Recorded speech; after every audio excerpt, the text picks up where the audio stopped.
Og Inga Varvik, som har vært eksepsjonelle i sin iver for å få dette til å bli en vellykket... ja, de hører ingenting. Nei, jeg har slått den av, ja. Det er klart, da går det ikke. Ja. Sånn, ja. Hallo? Ja, vi er kommet til veis ende, og det er mange som vi trenger å takke, spesielt selvfølgelig Gud i himmelen. Han er den som har vært til stede med sine engler, med sin ånd, og vi har kjent Jesus i våre hjerter. Det er noen mennesker også som vi trenger å takke, spesielt Stine Gro og Inga Varvik, som har stått på en masse for å få dette til å bli en vellykket event. Det må vi virkelig si. Og så tenker jeg på Fredheim selvfølgelig, som har åpnet fasilitetene for oss. Og det er bare vidunderlig. Og at dette stedet har blitt nå brukt denne weekenden til å fremme adventbudskapet, de tre englers budskap. Og det har vært med å ære Gud for himmelen, helt sikkert. Og det har vært vidunderlig å være her. Takk til alle dere andre som har jobbet bak kulissene. Dere Tordenskjold-soldater, jeg vil nesten ikke komme med noen navn, men selvfølgelig de som har vært i panelet. Noen har reist et stykke for å komme her. Jeg tenker på Allan, og jeg tenker på Light spesielt, som har bidratt sterkt her, som de også gjorde sist sommer på Levende Vannstevne. Og Light Channel har faktisk talt oppgradert seg voldsomt i senere tid med å sende daglige nyproduserte programmer. Og det er jo en adventisme som er mer direkte i sin form enn det vi kanskje er vant med i vår del av verden. Der kaller man en spade for en spade, og beklager ikke for å si ting nok så direkte. Og vi trenger en slik kanal, og mange mennesker utenfor vår menighet, de lytter og de ser til det som blir sendt ut fra Light Channel. Hvor mye er det høyeste seerantallet du har hatt på noen programmer? Hva har det vært, Mikael? 150 000 mennesker har vært inne og sett på noen av disse utsendingene. Og det er ganske voldsomt. 150 000, ja. Ja, 150, ja. Det er klart. Nei, det er internettbasert. Og det betyr at du kan kjøre dette programmet mye rimeligere enn hvis du skulle sende det opp via en satellitt. Hvis du sender ting opp via en satellitt, så må du i alle fall betale 300 000 kroner per måned i dag. Bare i avgift til de som eier denne satellitten.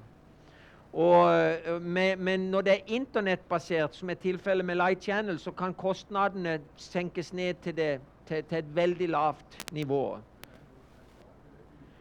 Det er nok totalt at er det etter en uke eller 2 uker med det Volt og Fight-programmet med 150 000? Hva? Totalt, ja. Et program eller hele serien? Ok, det er Trump Card. Et møte som over tid har akkumulert 150 000. Ja, veldig bra. Det er bare noen få adventister i verden som har over 100 000 på YouTube. Og Doug Batchelor og Volt og Fight er vel de eneste som kommer opp i de tallene der.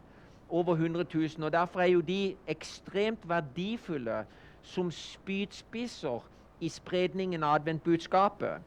Og derfor må vi be for Hope Channel, vi må be for Lifestyle TV, vi må be for Light Channel. Vi må be for disse medier som har overgitt seg til Gud for å spre adventbudskapet. Og vi har forskjellige fokus i disse kanalene selvfølgelig. Men alt til Guds ære. Så tusen takk for at Light Channel ville komme her, bruke tid sammen med oss. Og det er jo vidunderlig. Nå til sommeren, levende vann. Er dere klar over at 400 stykker har meldt seg på levende vann. Og det fortsatt kapasitet til 100 stykker hvis noen skulle være interessert i å invitere noen venner, bekjente med seg. Salen tar 600, så det helt utrolig hva Daniel og Stine og Silvia, hva de har fått lov til å bli velsignet med det programmet deres der, Levende vann, sommerstevne. Hvem det som blir hovedattraksjonen da fra utlandet i år? Ja, det Kristoffer Kram kommer tilbake, og så det Chad og Fadia Kreutzer fra Anchorpoint Films. Ja, ok. Ja. Så to sterke navn, pluss lokale krefter som vil bidrage også. Ja. Kenneth Jørgensen også. Blant annet, ja. Men det da, kan være du skremmer mange da, men ok. Jeg behøver ikke å si det videre det da. Men vi så glad for dette, og vi har jo tenkt å ha disse treffene. Dette her var litt impulsivt treff faktisk alt. Og det var ikke annonsert noen steder annet enn i internetts jungeltelegraf, som Facebook og den slags. Og vi har ikke brukt noe penger på markedsføring for den aktiviteten. Og allikevel så kom det så mange mennesker her. Og det var en glede å komme ned i Adventkirken i går i Kongsberg, som var stappfull. Og det var bra mange mennesker her oppe også. Så det viser seg det at det et behov for folk til å komme på slike samlinger, som litt utradisjonelle, hvor tonen veldig direkte, og hvor vi lever på vennskapelig vis. Nå vil jeg bare introdusere Daniel, og han vil ha det avsluttende møtet, hvor du vil snakke om sannheten slik som den i Kristus, og det ser vi frem til. Og vi takker dere alle sammen for at dere vil komme, og håper inderlig at vi kan få det til igjen og igjen, denne type stevne. Planen at vi har det 3 ganger i året, som slags komplementerende til levende vanns stevne om sommeren. Så vi på kikk etter et annet sted, for det blir for små fasiliteter dette. Det blir for trangt, og vi kikker etter et større sted vi kan ha. Så det må dere også gjerne be til Gud om at det må gå i orden. Skal vi ta oss og be til Gud nå, før Daniels møte? Kjære Far i himmelen, vi vil takke deg i Jesu navne for den glede og lykke du har gitt oss denne weekenden. At vi kunne være sammen med søsken, at vi kunne prise deg, at vi kunne glede oss over ditt fantastiske budskap, at vi kunne møte gamle venner, og at vi kunne lage avtaler og oppmuntre og oppbygge hverandre. Jeg takker deg for Daniel, som nå skal holde det siste møtet for oss. Ber at du må fylle med din ånd, ber at englene ikke må forlate stedet før i alle fall at møtet ferdig nå, og gjerne være her litt til når vi skal gjøre stedet i stand for gjestene som kommer i morgen. Gode Gud i himmelen, må du beskytte oss når vi drar hjem herifra, må du være med oss, og må de tankene gå med oss som vi har snakket om her, dette med at vi må være overbærende med hverandre, men samtidig vise lojalitet til ditt spesielle budskap som skal avslutte denne verdenshistorien. Hjelp oss som Daniel nå spesielt. Som sagt, fyll han med din ånd og vær nær hos han, og tal gjennom ham. Og la Jesus Kristus bli stor og elskelig blant oss. Vi takker og vi priser deg for alt. I Jesu navn, amen. Ja, takk Kenneth. Og det har vært en stor velsignelse for meg å være her denne helgen. Fått så mye ut av det. Og jeg veldig glad for å høre at vi kan ha flere sånne stevner eller flere møtepunkter hvor vi kan komme sammen rundt Guds ord. De som sitter langt bak, det noen ledige plasser her. Hvis dere ønsker å komme litt nærmere, så går det fint. Jeg har blitt gitt som tema sannheten slik den i Jesus, og det en veldig spennende tema. Jeg tenker det passer også veldig bra i slutten av dette som vi har vært gjennom, en reise gjennom de 3 englebudskaper. Og så har jeg tenkt mye over dette uttrykket, Sannhet slik det i Jesus. Og jeg har bare lyst til å spørre dere i utgangspunkt, hva tenker dere over når du hører den uttrykk? Sannhet slik den i Jesus. Er det noen tanker dere har? Hvordan hadde dere beskrevet hva dette betyr? Jesus sannheten. Ok, Jesus sannheten. Noen andre tanker? Ok, hans bud, ja. Helligdomstjeneste, ok. Sannhet slik den i Jesus. Noen andre tanker? Ja? Jeg tror det må være at vi ser dette opplyst ved den hellige ånd. Da blir sannheten ikke annerledes enn ellers. Ok, så sannhet som opplyst av den hellige ånd, eller belyst av den hellige ånd. Veldig bra. Ja? Ja?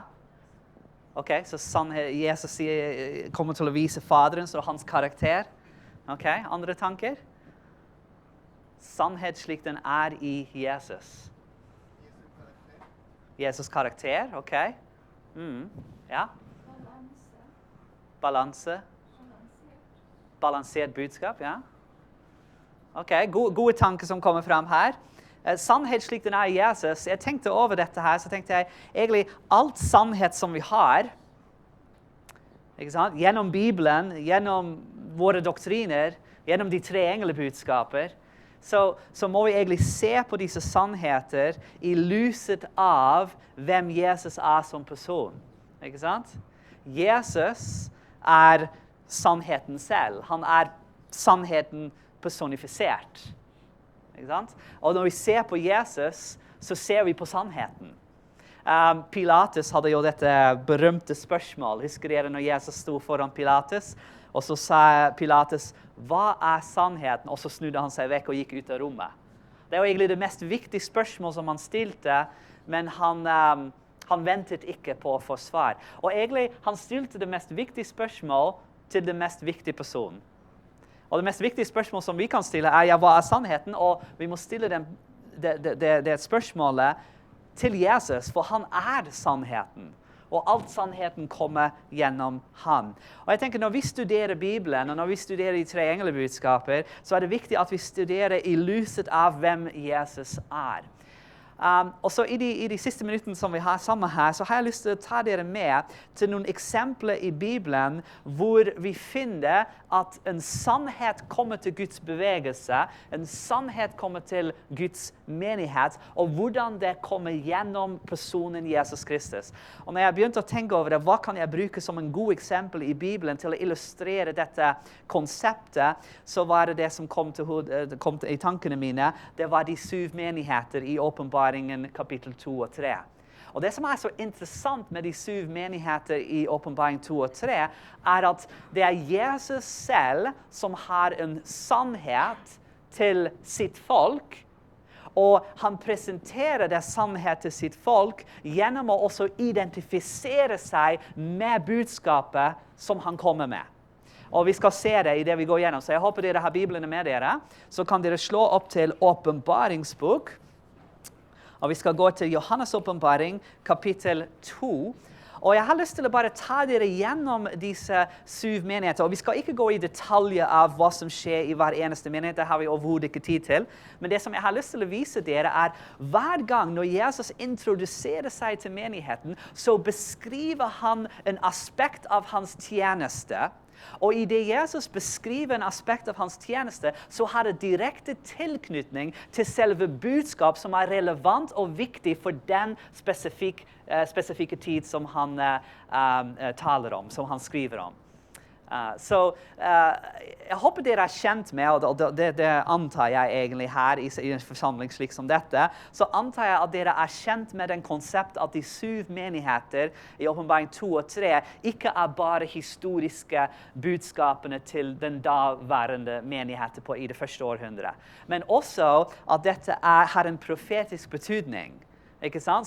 Som leder oss fram fra apostelens gjerningens tid, det første århundre, til den siste menighet, eller den tiden vi lever i, den 7. menighet, Laodikea. Og det veldig spennende å se. Og forresten, hvis du noen ganger blir utfordret av noen som sier, hvordan kan du vite det? Hvordan kan du vite at dette faktisk en progresjon i kirkehistorie? Har du noen ganger lagt merke til at i den første menighet så blir det ikke noe nevnt om Jesu gjenkomst? I det andre menighet så blir det heller ikke noe nevnt om Jesu gjenkomst. Men når man kommer til den tredje menighet, så det heller ikke noe som nevnt om Jesu gjenkomst. Men da, i den fjerde, femte, sjette og syvende, så det interessant at det blir nevnt at Jesus kommer tilbake. Ikke bare at Jesus kommer tilbake, men det virker sånn at budskapet om Jesu gjenkomst blir sterkere og sterkere. Jeg kan bare vise dere noen få vers her. Hvis du går til kapittel 2, vers 25, la merke til hva det står der. Jesus sier, og forresten hvis du har Jesu ord i rødt i Bibelen, så skulle egentlig hele kapittel 2 og 3 være i rødt, for dette alt Jesus sier til disse menigheter.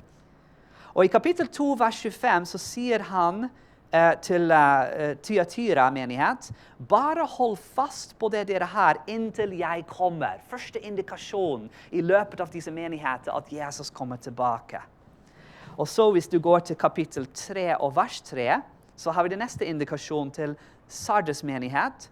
Husk derfor på hvordan du tok imot og hørte, hold fast på det og omvend dere. Derfor hvis du ikke vil våke, skal jeg komme over deg som en tyv, og du skal ikke vite i hvilken time jeg kommer over deg.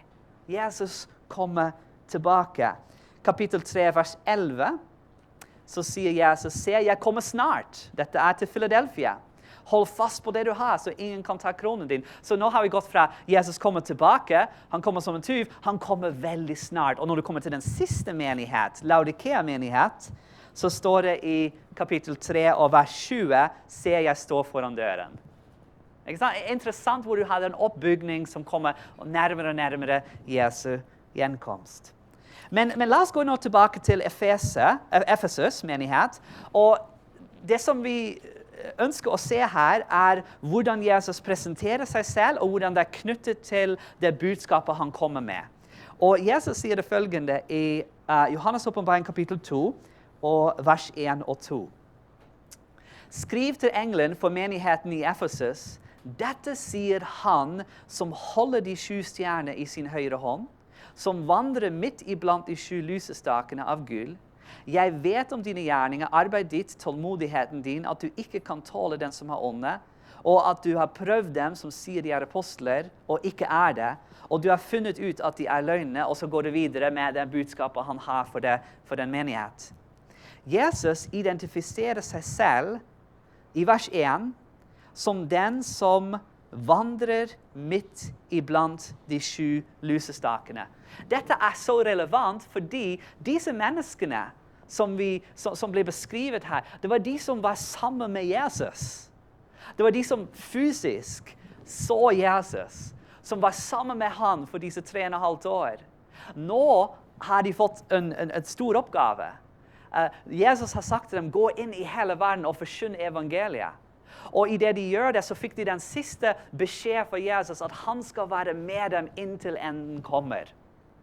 Og når han skriver her til det første menighet, så sier Jesus at han blant de 7 lysestaker. Og hvis du går litt tilbake, så finner du ut i kapittel 1 og vers 20, at de 7 lysestakene, de en symbol av de 7 menigheter.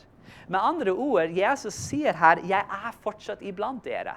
Jeg fortsatt iblant dere. Jeg vet hva dere går gjennom, og så tar han opp disse styrkene i det første menighet, og svakheter i det første menighet. Han gir dem råd, han gir dem oppmuntring. Men det interessant at sannhet slik den i Jesus, sannheten som kommer gjennom Jesus, en sannhet om Jesus som identifiserer seg med den behov av menigheten. Menigheten, han ikke lenger fysisk med dem, men han minner dem, jeg går iblant dere. Jeg fortsatt iblant dere, selv om dere ikke ser meg. Jeg går mellom disse lysestakene.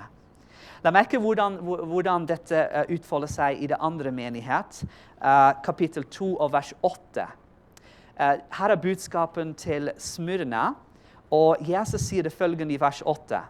Og skriv til engelen, for menigheten i Smyrna, dette sier den første og den siste, han som var død og ble levende.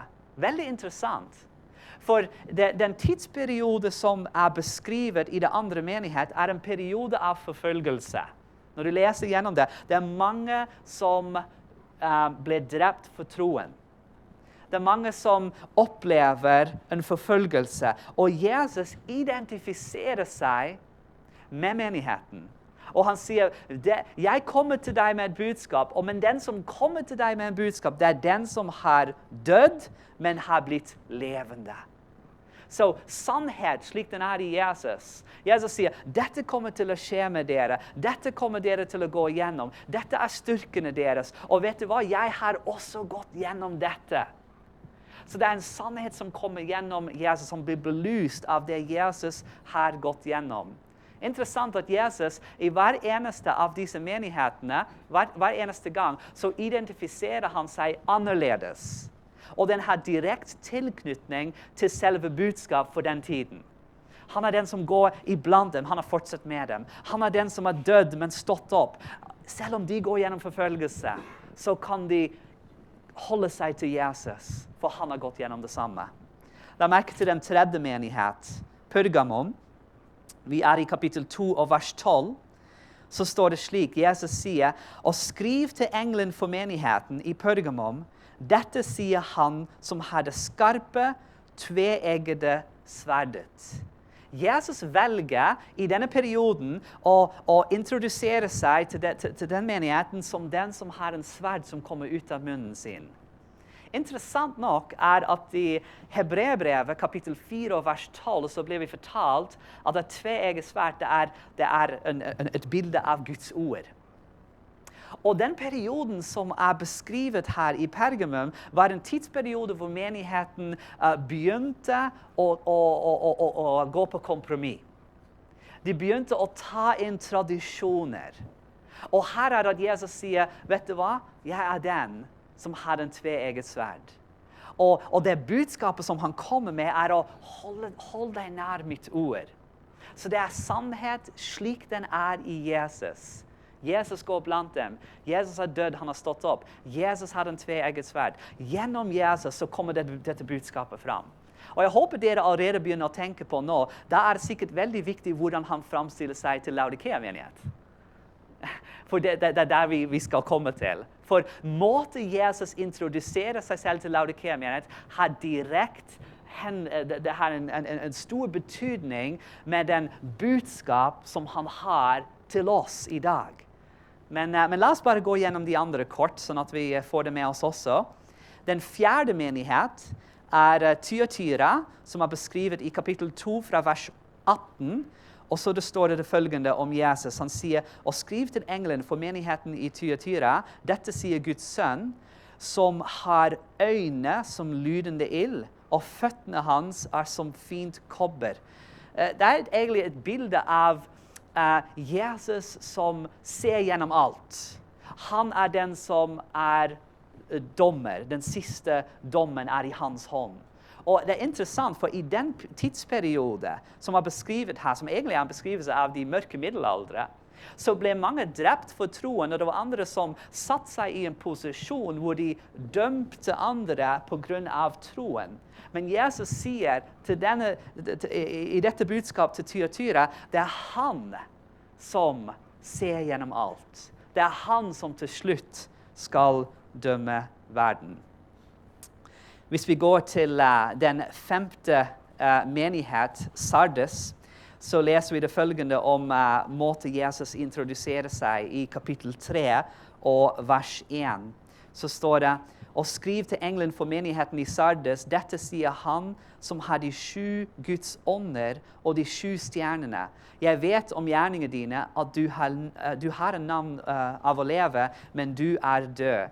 Dette også interessant, fordi vi har kommet nå til en tidsperiode, hvis du studerer nøye Sardes, denne periode her, og hva Jesus sier til denne menighet, så det tydelig at dette en tid hvor det var en tid hvor de skulle gjenoppbygge det som var tapt.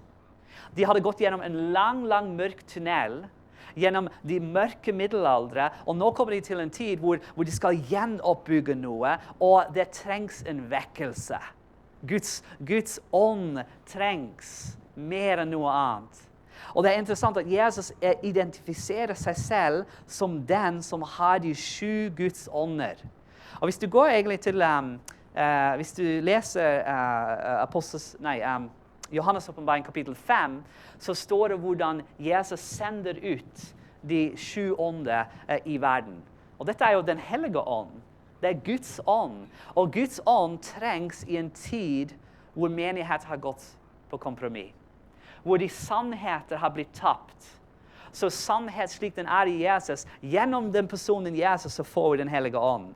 Og gjennom den personen Jesus så trenger vi Guds ånd til å gjenoppbygge det som har blitt tapt. La merke til hvordan han introduserer seg til den 6. menighet, Philadelphia, vers 7 i kapittel 3. Og skriv til engelen for menigheten i Philadelphia, dette sier den hellige, den sannverdige, han som har Davids nøkkel, han som åpner opp, og ingen lukker igjen, og lukker igjen, og ingen åpner opp. Interessant at vi kommer til en tidsperiode her, hvor Jesus velger å framstille seg som den som har en nøkkel, som åpner opp en ny vei. Og i kirkehistorien, når du går gjennom disse menigheter og du studerer disse nøye, så ser man at nå kommer man faktisk til adventbevegelse. Og adventbevegelse, de måtte gå der hvor Jesus gikk. De måtte følge Jesus. Og ut ifra den profetien som de studerte i Daniels bok, om de 2300 aften og morgene, så fant de ut til slutt at Jesus hadde beveget seg fra hans oppgave som vår prest i den himmelske helligdom, fra den hellige til den aller helligste. Så her er det en dør som er blitt åpnet. Jesus, sannhet slik den er i Jesus. Sannheten om helligdommen. Sannheten om hvor Jesus er. Jesus sier det kommer gjennom meg, og jeg er den som åpner en ny dør. Så er dere spent nå til å se hvordan Jesus introduserer seg til Laodikea da. For det må jo angå oss, ikke sant? Det må jo angå noe av de ting som skjer i dag. Så la oss se på det samme. Kapittel 3, og så er vi i vers 14. Jesus sier det følgende.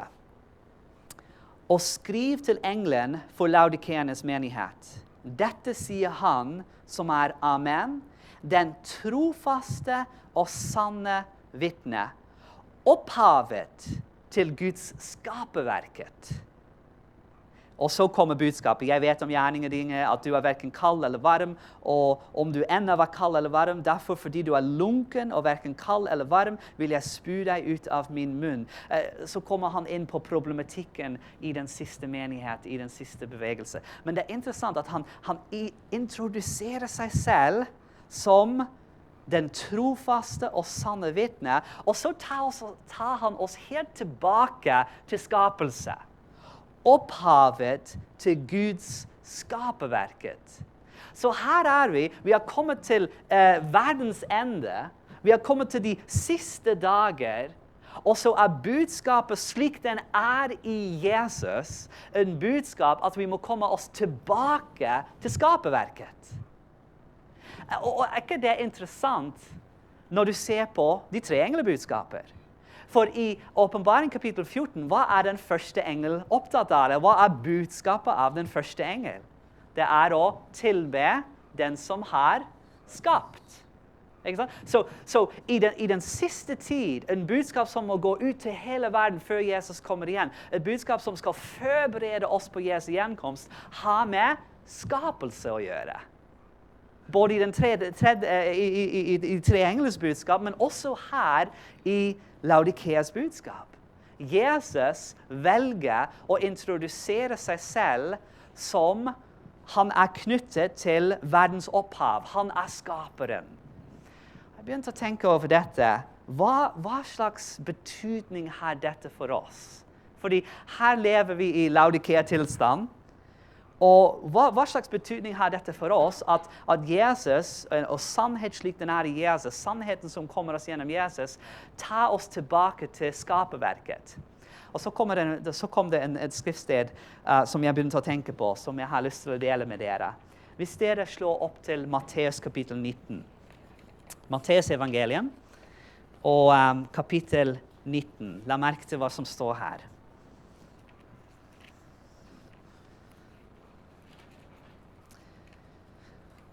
Matteus 19, og vi skal begynne i vers 1.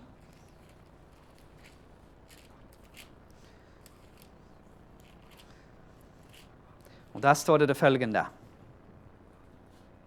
Nå skjedde det, da Jesus hadde endt denne talen, at han dro fra Galilea og kom til Judea-områdene bortenfor Jordan. Og store folkeskare fulgte ham, og han helbredet dem der. Fariseerne kom også til ham for å prøve ham. Og de sa til ham, la merke til spørsmålet her, er det tillatt for en mann å skille seg fra sin kone av hvilken som helst grunn? De har et spørsmål til Jesus om dette med ekteskap. Hvordan funker dette her, Jesus? Kan man skille seg for noe som helst? Og så sier Jesus, veldig interessant, vers 4, han svarte og sa til dem, har dere ikke lest at han som gjorde dem i begynnelse, gjorde dem til mann og kvinne. Og så, derfor skal mannen forlate sin far og sin mor og være knyttet til sin kone, og de to skal være ett legeme. Så er det ikke lenger to, men ett legeme. Derfor, det Gud har sammenføyd, skal ikke noe menneske skille. Så det Jesus gjør her, er at han tar dem tilbake til begynnelse. De har et spørsmål til han om hvordan funker dette her med ekteskap. Og Jesus sier, vet dere ikke hvordan det var fra begynnelse? Og så siterer han faktisk her, vers 5 er sitert fra 1. Mosebok kapittel 2, vers 24. Ikke sant?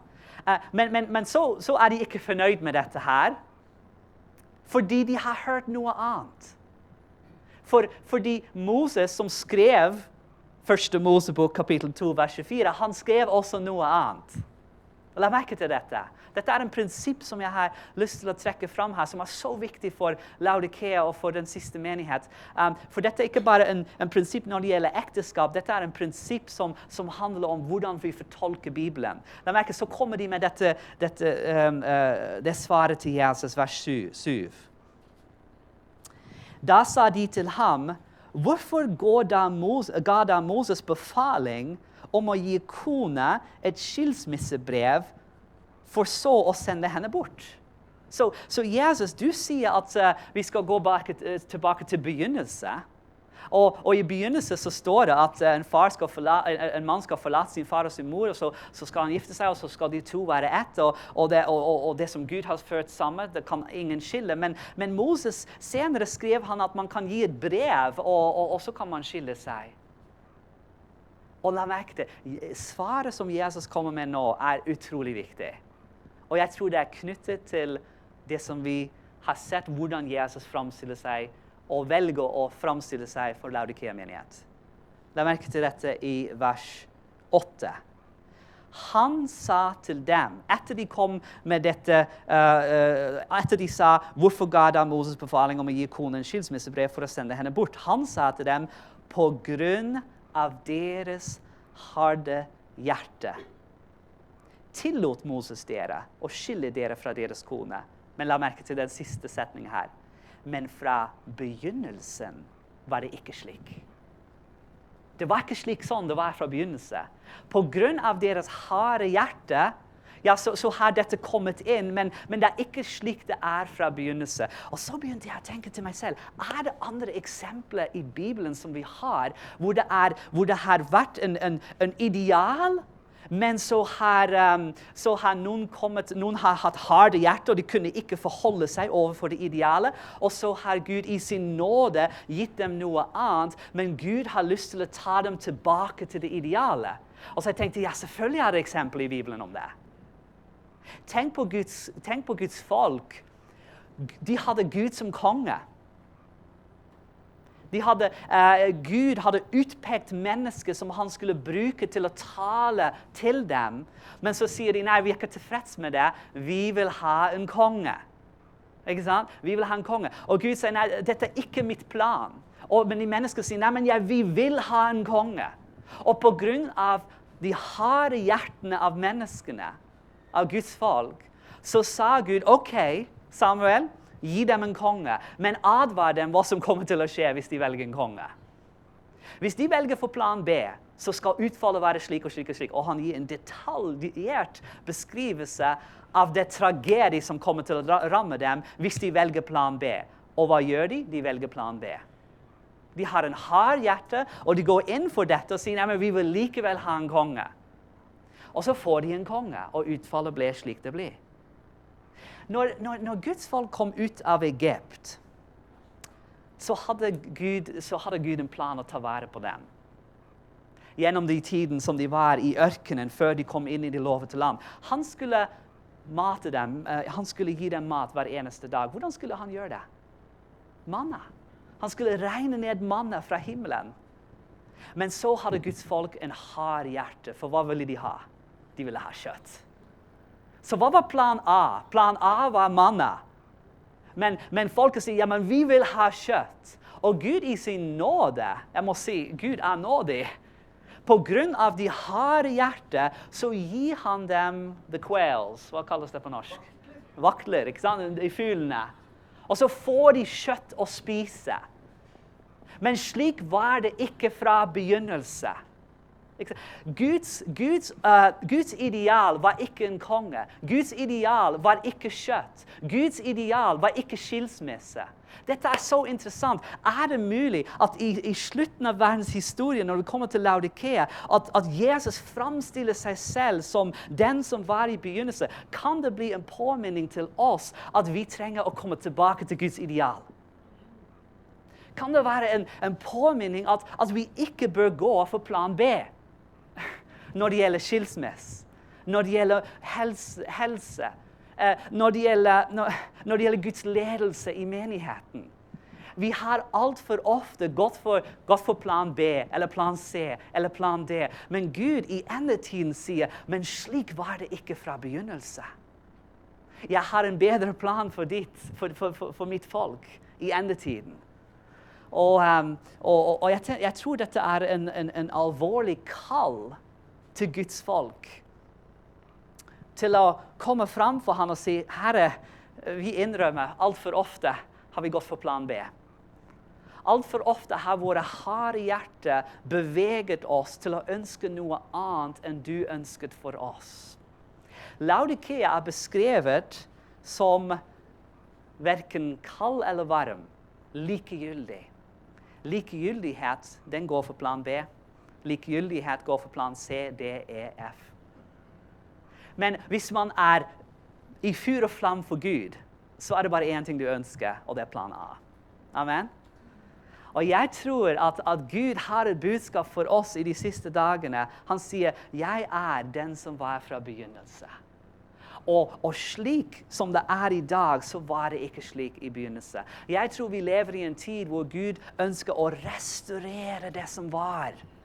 Både når det gjelder ekteskap, når det gjelder måte vi lever på, når det gjelder ledelse, når det gjelder alle disse prinsipper som vi har i Guds ord. Vi må komme tilbake til det ideale som Gud har for sin menighet. Amen?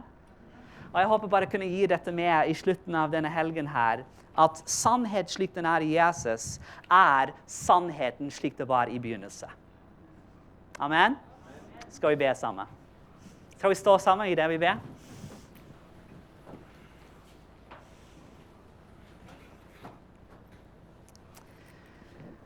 Himmelske Far, jeg vil takke deg. Takke deg for Jesus som har gitt oss fantastiske sannheter. Og takk at han har identifisert seg selv med oss, slik at vi kan forstå din vei bedre. Og Herre, her er vi den siste menighet, og vi ønsker, Herre, å kunne være en del av den bevegelse som du har kalt inn i eksistens, for å kunne gjenopprette det som har blitt tapt. Hjelp oss, Herre, å kunne streve etter din ideal, Og ikke gå for plan B eller C eller D, men å komme tilbake til det du ønsket fra begynnelse. Hjelp oss å stå sterk, Herre, i deg.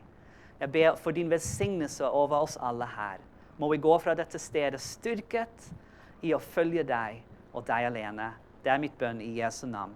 Amen. Amen.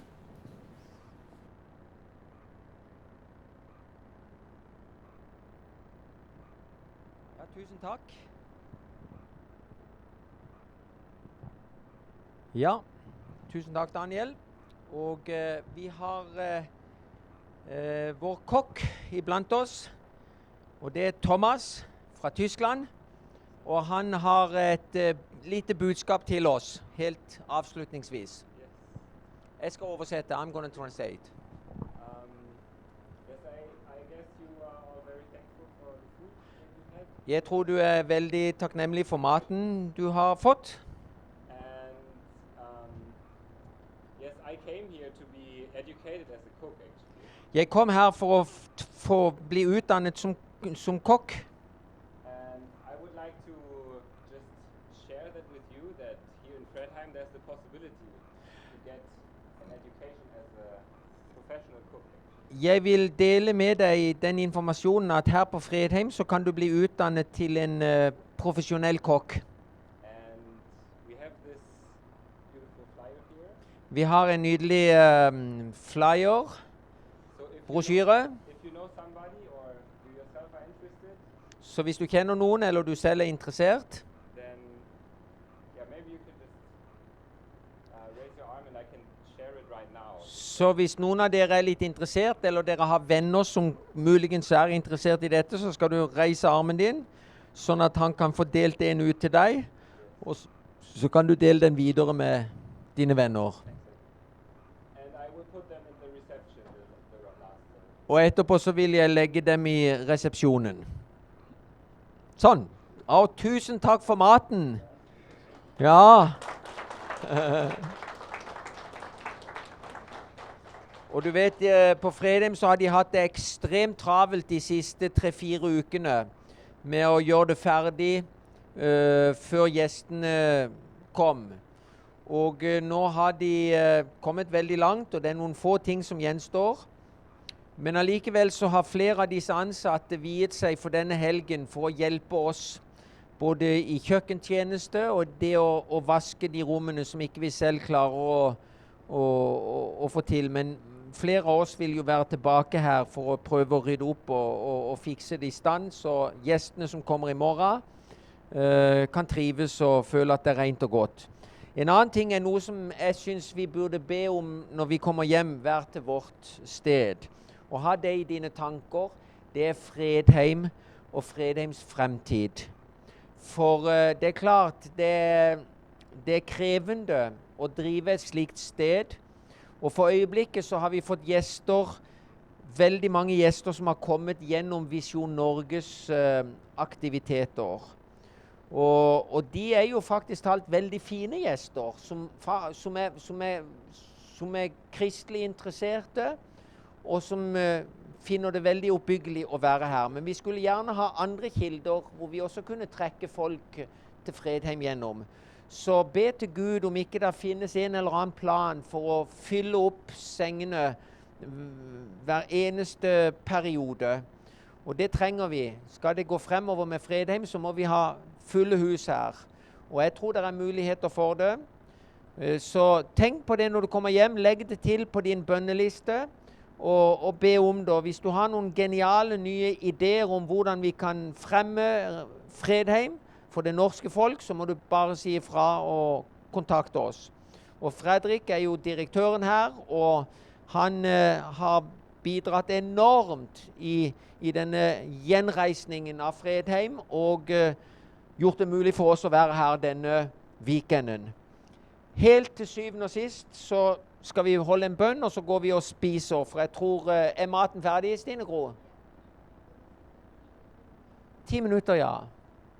Wow, 10 minutter, ok. Så, hva? Ja, det kan man, ja. Ja. Ja. Men da sier vi det sånn, at da avvikler vi stevnet her offisielt, og må du ha en god og trygg tur hjem. Og så følg med, der kommer andre stevner. Sommerstevnet spesielt levende vann. Hvis du har lyst til å virkelig være sammen med 400 andre mennesker som på fyr og flammer for dette budskapet, så kommer du på levende vann. Og så tar du med deg noen venner, og så tror jeg vi skal avslutte med en bønn helt til slutt. Ja. Kjære Far i himmelen, vi vil nå avslutningsvis takke deg for denne weekenden.